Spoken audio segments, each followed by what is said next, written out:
Hello प्यारे बच्चों, आज जो हम चैप्टर पढ़ेंगे वो बहुत इम्पॉर्टेंट है और वो है वर्ण। वर्ण यानी कि फोनोलॉजी। इस पर ही आपका पूरा व्याकरण आता है। अब ध्यान से सुनेंगे। चार्ट पर कुछ वर्ण लिखे हैं। चार्ट कौन सा है? ये आपका चार्ट है।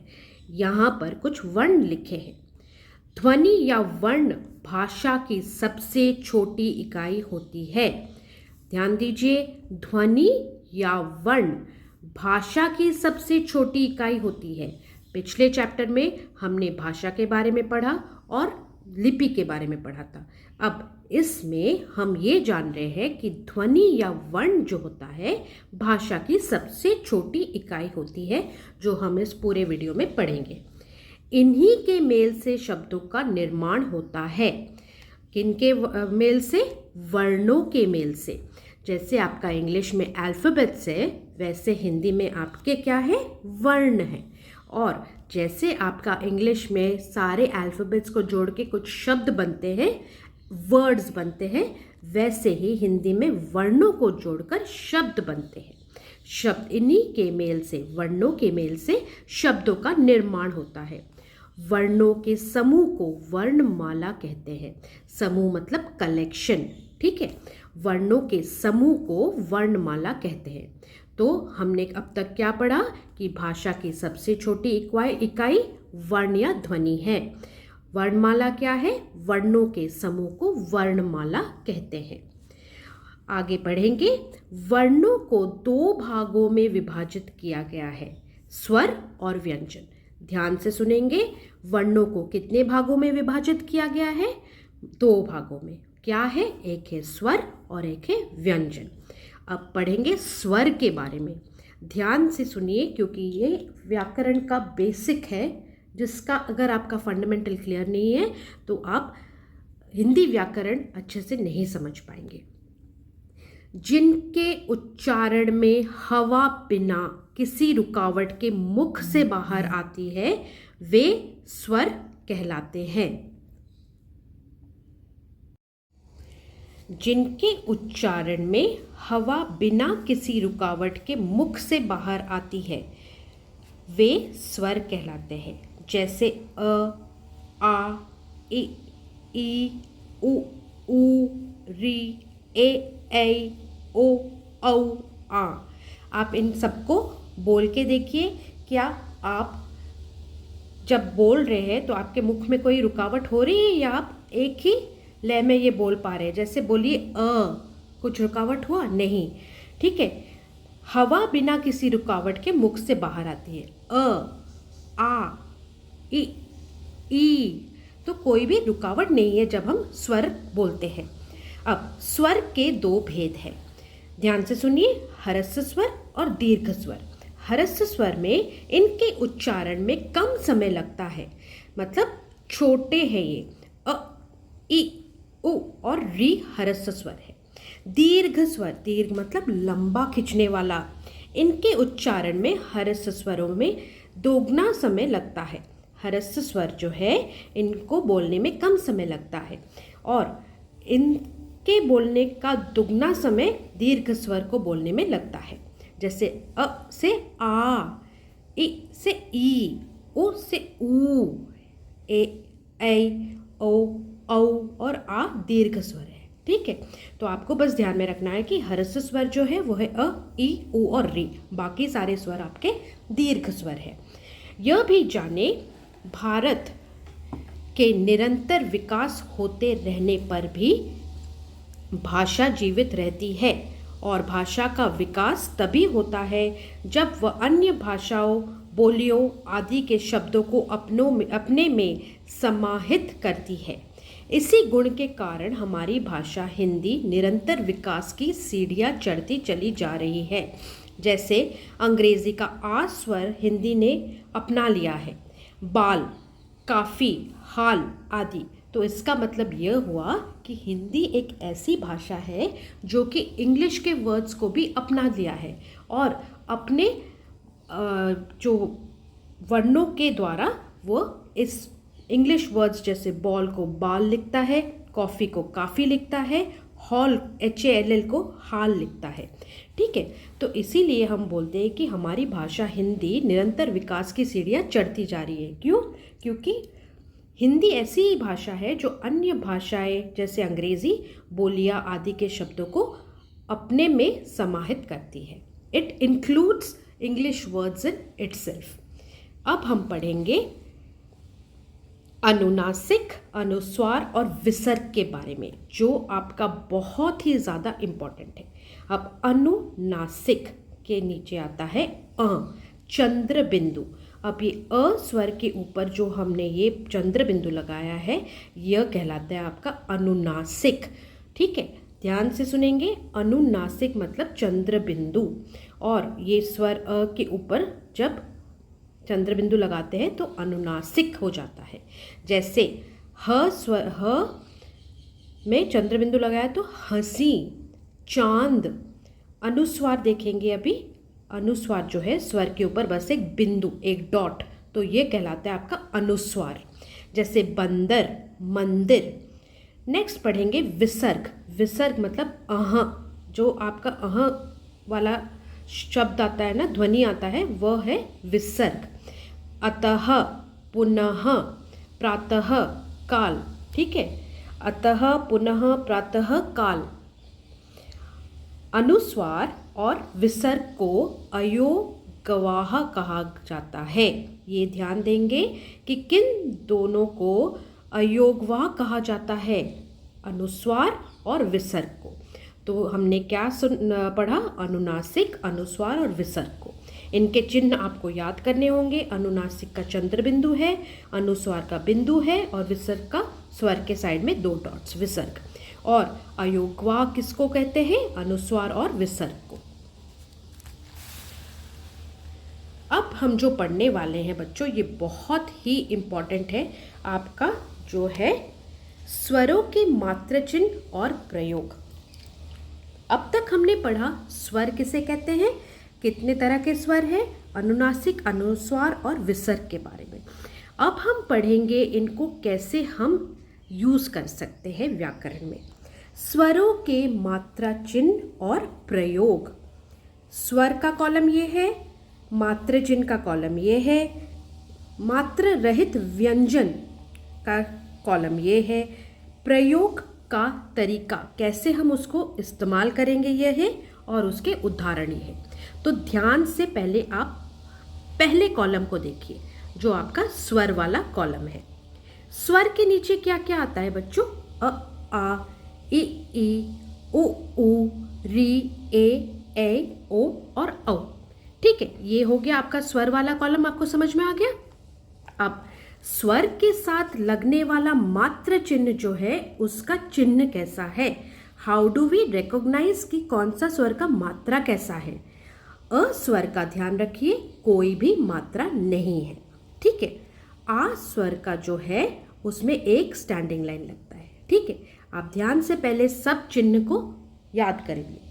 अ स्वर का कोई मात्रा नहीं, आ का सिर्फ एक सिंगल स्टैंडिंग लाइन, ई का देखिए ऊपर एक छोटी ई की मात्रा आपको पता है कैसा है, बड़ी ई की मात्रा आपको पता है कैसा है। ऊ का देखिए नीचे ऊ, बड़ी ऊ का नीचे की तरफ मुड़ता हुआ ऊ। री एक छोटा सा सी। ए का आपका स्लीपिंग लाइन के ऊपर एक मात्रा होगा। ए का डबल। ओ का स्टैंडिंग लाइन के साथ एक मात्रा ऊपर, औ का 2।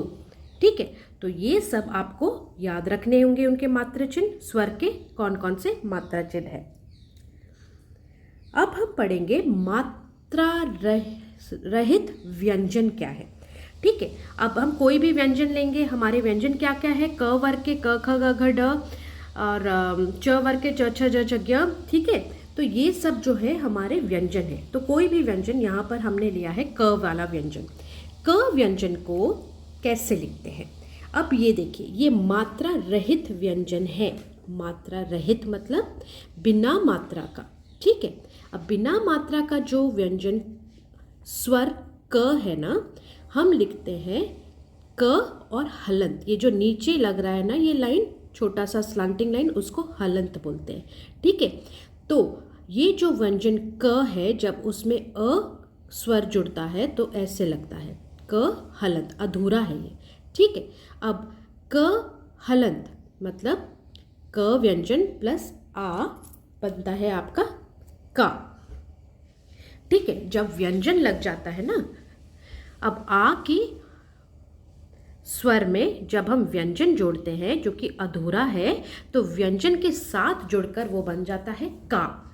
ठीक है, जैसे क, यह इनकम्प्लीट है, ये जो व्यंजन है ये इनकम्प्लीट है, लेकिन हम इस इनकम्प्लीट व्यंजन को कैसे दिखाते हैं? क हलंत करके दिखाते हैं। सो अ के जुड़ने पर हलंत हटा देते हैं। ठीक है, और क बन जाता है। समझ में आ रहा है बच्चों?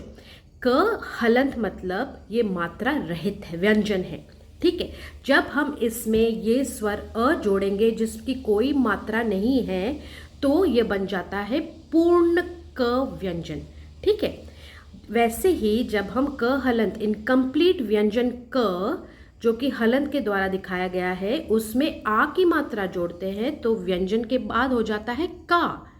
वैसे ही क हलंत इनकम्प्लीट व्यंजन में ई की मात्रा जोड़ते हैं जिसका चिन्ह ऐसा है, तो ये बन जाता है की। क हलंत बड़ी ई की मात्रा जिसका चिन्ह है ये, वो बन जाता है की। वैसे ही कु, कु, क्री, के, कई, को और कौ, उनके निर्धारित चिन्हों मात्राओं के साथ आप उनको लिखेंगे। किनको लिखेंगे? व्यंजनों को। यहाँ पर हमने उदाहरण के तौर पे क लिया है, आप ख, ख, ग जो भी लिखेंगे ऐसे ही होगा। अगर ख के साथ आ जुड़ा तो खा, ख के साथ ई जुड़ी तो खी, ख के साथ बड़ी ई जुड़ी तो खी। ठीक है, वैसे ही कोई भी व्यंजन में जब आप मात्रा लगाएंगे तो ऐसे ही लिखेंगे।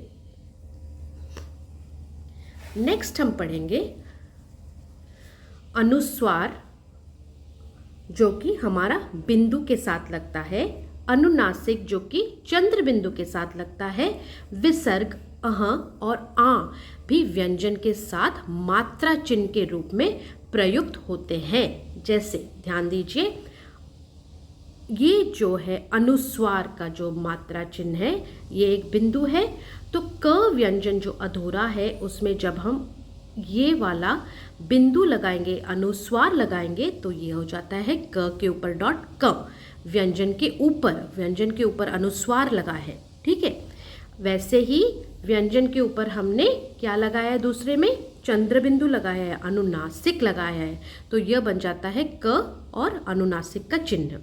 अह, क जो हमारा व्यंजन अधूरा है उसमें जब हम विसर्ग लगाएंगे तो यह बन जाता है कह। आ जो क प्लस आ होता है व्यंजन के बाद हो जाता है का। ठीक है, ये बहुत ध्यान से आपको पढ़ना और याद करना है कि अनुस्वार, अनुनासिक, विसर्ग और आ चिन्ह जब लगते हैं तो व्यंजन कैसे दिखते हैं और लिखते हैं। अच्छा, अब यह भी जानिए, क व्यंजन के नीचे लगा चिन्ह हलंत है। जैसे मैंने आपको बताया, ये जो स्लांटिंग वाला है ना व्यंजन के नीचे, क के नीचे, उसको हम बोलते हैं हलंत। इसका अर्थ है कि यह अरहित है, स्वर रहित है। क, ख आदि व्यंजनों का अर्थ है कि ये क हलंत, अधूरा व्यंजन प्लस अस्वर, ख अधूरा व्यंजन प्लस अस्वर आदि है, अर्थात असहित है। हिंदी की वर्णमाला असहित ही बोली जाती है, जैसे क, ख, ग, घ, ड आदि। ठीक है, तो देखिए मैं आपको बता देती हूँ, अगर हमको क लिखना है ना बच्चों, क लिखेंगे हम, तो इसको पूरा व्यंजन को हम कैसे लिखेंगे? वर्ण विच्छेद करके, क हलंत प्लस अ। ठीक है, तो ये आपका क्या हो गया? ये क व्यंजन हो गया। वैसे ही अगर हम लिखेंगे का, तो हम लिखेंगे अधूरा व्यंजन क प्लस आ, तो ये बन गया आपका का। समझ में आ रहा है? ऐसे हम वर्णों को लिखेंगे। अब ध्यान देंगे, र में ऊ और ऊ की मात्रा नीचे नहीं मध्य में लगती है। ठीक है, ये जो र की मात्रा लगती है ना, ये बीच में लग रहा है, ये नीचे नहीं लग रहा है, ये ऊपर कहीं नहीं लग रहा है, मध्यम मतलब बीच में। जैसे देखिए छोटी ऊ की मात्रा रुपया में बीच में लगा रुपया, ठीक है। रूप जो बड़ी ऊ की मात्रा है, एक छोटा सा लाइन लग के फिर ऊ की मात्रा लगती है बड़ी ऊ की मात्रा दिखाने के लिए, ये हो गया आपका रूप।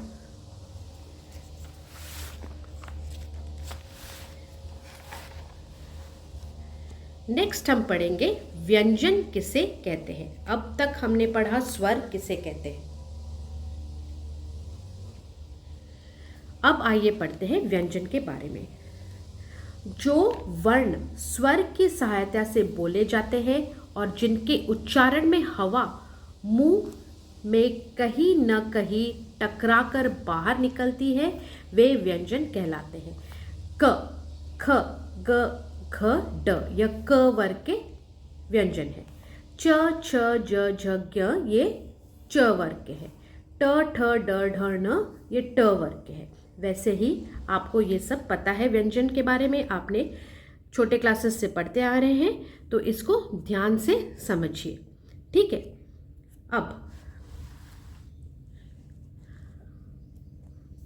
आ की तरह ज और फ भी आगत ध्वनियां हैं, ठीक है। आगत ध्वनियां, इस पे ध्यान देंगे हम। आगत ध्वनियां कौन सी है, ज और फ, ठीक है।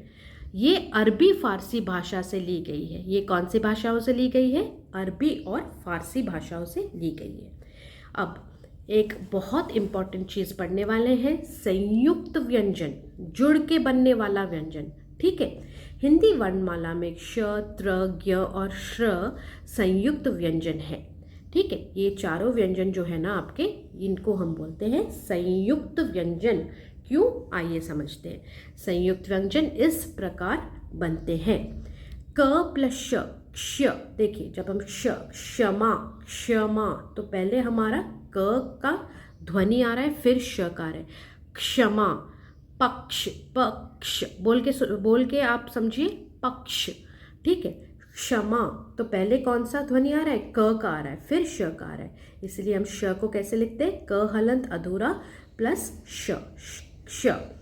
वैसे ही त्र, त्र पहले क्या आ रहा है, पत्र, पहले त आ रहा है फिर र आ रहा है, इसीलिए त हलंत र।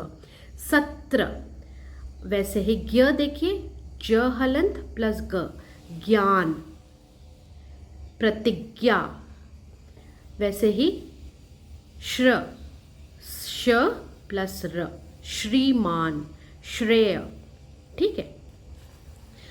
तो इसको आप बोल के आपको समझना है कि कौन सा ध्वनि पहले आ रहा है। जब दो अलग अलग व्यंजन एक साथ आते हैं तो भी संयुक्त व्यंजन बनते हैं।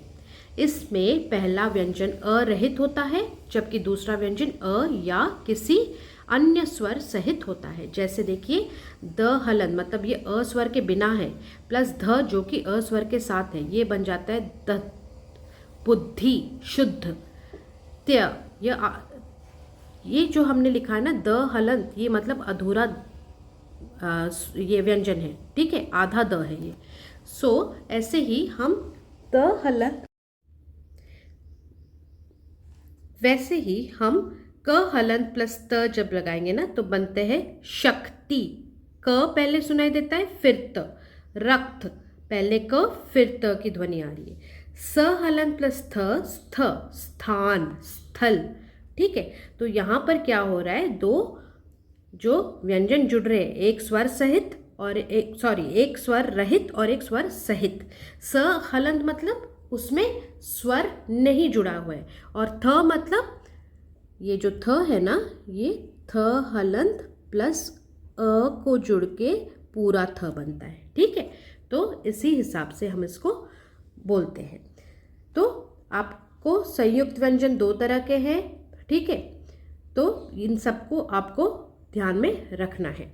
अब द्वितीय व्यंजन क्या है, द्वितीय मतलब दो बार, ठीक है। जब दो समान व्यंजन, सेम व्यंजन इस प्रकार जुड़े कि उनमें पहला व्यंजन स्वर रहित मतलब इनकम्प्लीट, ग हलंत मतलब इनकम्प्लीट है, ये बिना स्वर के है, और दूसरा व्यंजन स्वर सहित, ग मतलब ग हलंत, ये जो ग है यह है ग हलंत प्लस अ, ठीक है। तो ये बन जाता है दिग्गज, बोलते हैं इसको, चुग्गा। वैसे ही स हलंत प्लस स, रस्सी, लस्सी। ल हलंत प्लस ल, गोरिल्ला, हल्ला, द हलंत प्लस द, कद्दू, गद्दा।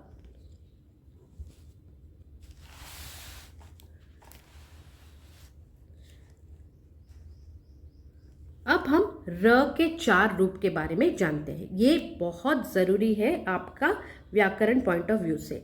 स्वर सहित र अपने स्वतंत्र रूप में लिखा जाता है। स्वर सहित र मतलब र हलंत इनकम्प्लीट है, उसमें जब हम अ लगाते हैं स्वर तो ये बन जाता है पूरा र व्यंजन। कमर, रटना, भारत आदि। जब र हलंत अधूरा व्यंजन दूसरे वर्ण से जुड़ता है तो उसकी शिरोरेखा के ऊपर, शिरोरेखा ये होता है, shirorekha is a standing line, sorry sleeping line, तो ये जो शिरोरेखा के ऊपर एक छोटा सा सी बनता है, आ जाता है। ठीक है, जैसे र हलंत प्लस ये बन जाता है य और शिरोरेखा के ऊपर एक सी वाला साइन। सूर्य। कार्य जब य के साथ लगता है, जब म के साथ लगता है निर्मल। पहले हमें कौन सी ध्वनि सुनाई देती है? निर्मल, निर्मल, र हलंत प्लस म। ठीक है, तो निर्मल।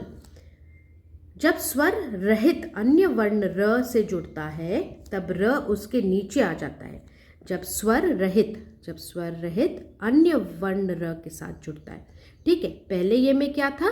र आपका स्वर के बिना था और वह एक वर्ण के साथ जुड़ता था। अब दूसरे में र जो है पूरा है और वह एक स्वर रहित व्यंजन के साथ जुड़ रहा है, तो कैसे वो रूप लेता है? वो लेता है वह व्यंजन के नीचे ऐसे एक स्लांटिंग लाइन के साथ। भ्रम, प्रमाण, प्रमाण। ठीक है, और ट और ड व्यंजन र में इस प्रकार जुड़ते हैं। राष्ट्र, राष्ट्र, ट्र प्लस र उसके नीचे आ जाता है। ठीक है, ये बस सिर्फ देखिए, ध्यान दीजिए, ये सिर्फ ट और ड के लिए है। ठीक है, ट और ड के लिए नीचे लगता है आपका र का रूप। ठीक है, तो ये चारों रूप को आपको याद करने हैं। ठीक है, एक जो है स्वर रहित र कैसे जुड़ता है, एक है स्वर रहित र जो कि पूरा व्यंजन के साथ कैसे जुड़ता है, दूसरा पूरा र जो कि स्वर रहित व्यंजन के साथ कैसे जुड़ता है, और चौथा है ट और ड व्यंजन आर के रूप में कैसे जुड़ते हैं। आपको ये 4 याद करने हैं। अब वर्ण विच्छेद किसे कहते हैं? वर्ण विच्छेद भी आपका बहुत इंपॉर्टेंट है। शब्द में शामिल सभी वर्णों को क्रम से अलग अलग लिखना वर्ण विच्छेद कहलाता है। जैसे किताब। अब देखिए, पहले हम किताब में की को लिखेंगे। की को कैसे लिखेंगे? की जो है हमने पढ़ा था वो है आपका क अधूरा व्यंजन प्लस उसकी मात्रा, ई की मात्रा, या क अधूरा व्यंजन प्लस ई जिसकी मात्रा है ऐसे, तो ये बन जाता है की। फिर हम आएंगे ता की तरफ। ता को कैसे लिखते हैं? त हलंत प्लस आ। फिर हम आएंगे ब की तरफ। ब हलंत प्लस अ बनता है आपका ब। सो ये दोनों मिलके हो गया की, ये दोनों मिलके हो गया ता, और ये दोनों मिलके हो गया ब। वैसे ही समूह को देखते हैं। स पहले लिखेंगे स हलंत प्लस अ, फिर मुंह को लिखेंगे म हलंत प्लस बड़ी ऊ की मात्रा, क्योंकि नीचे बड़ी ऊ है। फिर हम लिखेंगे ह को प्लस ह हलंत प्लस अ, तो स हलंत प्लस अ बन गया स, म हलंत प्लस ऊ बन गया मुंह, और ह हलंत प्लस अ बन गया ह। वैसे बंदर, ब हलंत प्लस अ ब, ये आपका कौन सा है? अनुस्वार है। ठीक है, बिंदु जहां पर लगता है ये आपका अनुस्वार है। बंदर। फिर हम लिखें, ये तो हो गया बन के लिए। फिर द हलंत प्लस अ द, और र हलंत प्लस अ र, बंदर। ड्रम। हमने क्या पढ़ा था बच्चों? ट और ड व्यंजन कैसे लेते हैं? नीचे लेते हैं उसका रूप र का। सो ड्रम हो गया ड हलंत प्लस र हलंत। ठीक है, ड्र हो गया प्लस अ, ठीक है, प्लस म हलंत प्लस अ। तो ड्रम जैसे शब्द या फिर राष्ट्र जैसे शब्द को आपको ध्यान से लिखना होगा, उनका वर्ण विच्छेद। अब शब्दों का शुद्ध लेखन। शुद्ध मतलब करेक्ट स्पेलिंग। हम लिखते समय कुछ गलतियां कर बैठते हैं, ये अशुद्धियां प्राय गलत उच्चारण के कारण होती है। अब यह देखिए, प्राय में यह जो है यह आपका विसर्ग है। ठीक है, अब कुछ उदाहरण नीचे दिए जा रहे हैं, अशुद्ध रूप और शुद्ध रूप। ठीक है, आप इनको ध्यान से देखेंगे और याद करेंगे कि शुद्ध रूप कौन सा है और अशुद्ध रूप कौन सा है। ठीक है, इसको आपको ध्यान से याद करना होगा। तो इस चैप्टर में बच्चों हम जान गए कि वर्ण दो प्रकार के होते हैं, स्वर और व्यंजन। स्वर के उच्चारण में हवा बिना किसी रुकावट से बाहर आती है। स्वर के दो प्रकार होते हैं, ह्रस्व स्वर और दीर्घ स्वर। व्यंजन के उच्चारण में हवा मुंह से टकराकर बाहर निकलती है। शब्द में शामिल सभी वर्णों को अलग करना वर्ण विच्छेद कहलाता है। अब हम जब इसका एक्सरसाइज करेंगे आपको और भी क्लियर हो जाएगा। अभ्यास के लिए वेट कीजिए। अब अभ्यास के तरफ चलते हैं। अब आपकी बारी। बोलिए, वर्णमाला से आप क्या समझते हैं? वर्णमाला वर्णों का समूह है जो शब्द बनाकर एक वाक्य में प्रयोग किए जाते हैं। स्वरों का उच्चारण करके बताइए कि कौन से स्वर में कम समय लगता है और कौन से में अधिक समय लगता है। इसका आपको ह्रस्व स्वर और दीर्घ स्वर मैंने समझाया एक्सप्लेनेशन में, आप उसको देख लीजिए। लिखिए, वाक्यों में सही या गलत का चिन्ह लगाइए।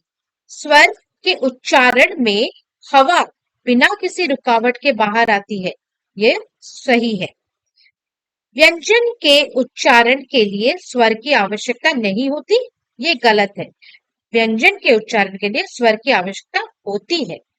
र में भी ऊ की मात्रा अन्य व्यंजनों की भांति नीचे लगती है, नहीं, ये गलत है। र के हमने 4 रूप पढ़े हैं एक्सप्लेनेशन वीडियो में।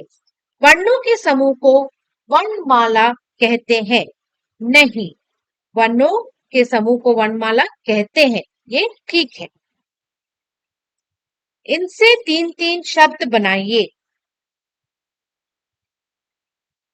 श, क्षमा, क्षत्रिय, क्षितिज।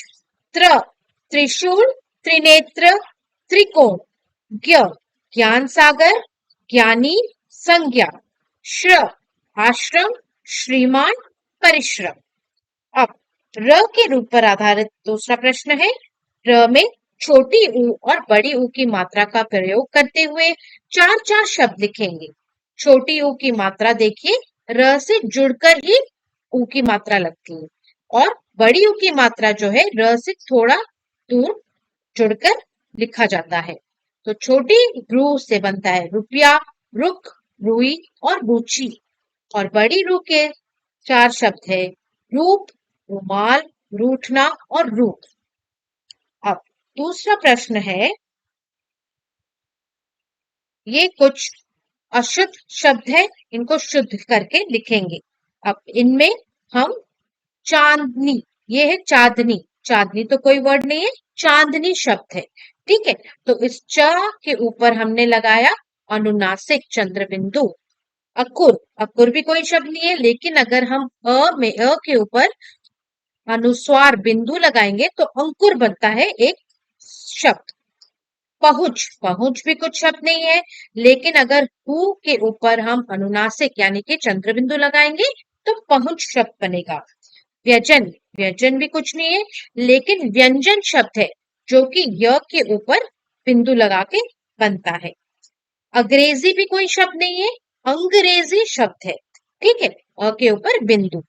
अब देखिए बास, बास जो है ये आपका बा के ऊपर अगर हम एक आधा चंद्र बिंदु लगाते हैं तो बॉस होता है, जो कि इंग्लिश वाला शब्द है, अंग्रेजी वाला शब्द है, और उसको हम बांस लिखेंगे। और अगर बा के ऊपर एक बिंदु लगाएंगे तो बांस होता है, जो कि बैम्बू होता है। ठीक है, तो इस तरह से हमने इनको अच्छे महत्वपूर्ण शब्द के प्रकट किया है। इनके शब्द लिखिए, र से शब्द बनाएंगे। अब र से राम, रस्ता, रस्सी, रक्त। अब र की मात्रा जो कि नीचे हलंत लगा के होता है, प्रेरणा, प्राण, प्रश्न, प्रभात। अब र से राष्ट्र, ड्रम, ड्राइवर, ट्रक। कर्म, सूर्य, धन, पर्व। अब शब्दों को उचित स्थान पर लिखेंगे कि कौन से शब्द इस बॉक्स से संयुक्त व्यंजन है और कौन से द्वितीय व्यंजन है। ठीक है, संयुक्त व्यंजन और द्वितीय व्यंजन एक्सप्लेनेशन में मैंने अच्छे से समझाया है। तो संयुक्त व्यंजन में आएगा आपका कक्षा, स्थान, ज्ञानी, आज्ञा, बुद्धि, श्रवण, रक्त और त्याग, जिसमें आप देख सकते हैं रक्त जैसे शब्द में क आधा त बन के संयुक्त व्यंजन बना, आधा त और य बन के या आपका संयुक्त व्यंजन बना। बुद्धि आधा द और ध आपका संयुक्त व्यंजन बना। ठीक है, द्वितीय व्यंजन देखेंगे। द्वितीय व्यंजन में क्या होता है, सेम व्यंजन दो बार लिखा जाता है। जैसे लस्सी, स आधा स और पूरा स जुड़ के द्वितीय, दो बार सब जुड़कर द्वितीय व्यंजन बना लस्सी। दिग्गज, दिग्गज में ग दो बार, आधा ग और पूरा ग, द्वितीय व्यंजन दिग्गज। रद्दी आधा द और पूरा द, रद्दी द्वितीय व्यंजन। चम्मच में आधा म और पूरा म जुड़ के चम्मच बनाते हैं, जो कि द्वितीय व्यंजन है। वर्ण विच्छेद करेंगे। अब वर्ण विच्छेद जो है ये बहुत ही आपका इंपॉर्टेंट है। अब देखेंगे तरबूज, तरबूज को कैसे लिख सकते हैं, त धन र धन बू धन ज। इसका मतलब पहले त को लिखेंगे। त कैसे लिख सकते हैं, त हलंत प्लस अ स्वर, आपका बना त। उसके साथ जोड़ेंगे र को, र को कैसे लिखेंगे, र हलंत धन अ स्वर। उसके बाद लिखेंगे बू, बू को कैसे लिखेंगे, ब हलंत प्लस बड़ी ऊ की मात्रा। फिर लिखेंगे ज को कैसे लिखेंगे, ज हलंत धन अ। तो ये बन गया आपका त र बू ज, तरबूज।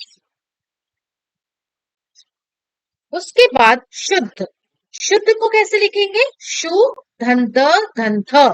तो शु को लिखेंगे श हलंत और उ, उसके साथ जोड़ेंगे द हलंत, उसके साथ जोड़ेंगे ध हलंत और अ, ध हलंत और अ बनता है आपका पूर्ण ध। अंगूर, अंगूर को कैसे लिखेंगे, अंग धन कु प्लस धन र। सो अंग प्लस ग हलंत उ बनता है गु और र हलंत बनता है आपका पूर्ण र। अब रूमाल, रू धन म धन ल, रूमाल। तो रू को कैसे लिखते हैं, र धन उ, रू धन म धन आ, मा धन ल धन आ, रूमाल। ऋचा, री धन चा, री धन च धन आ चा, ऋचा। नीचे लिखे शब्दों के शुद्ध रूप लिखिए।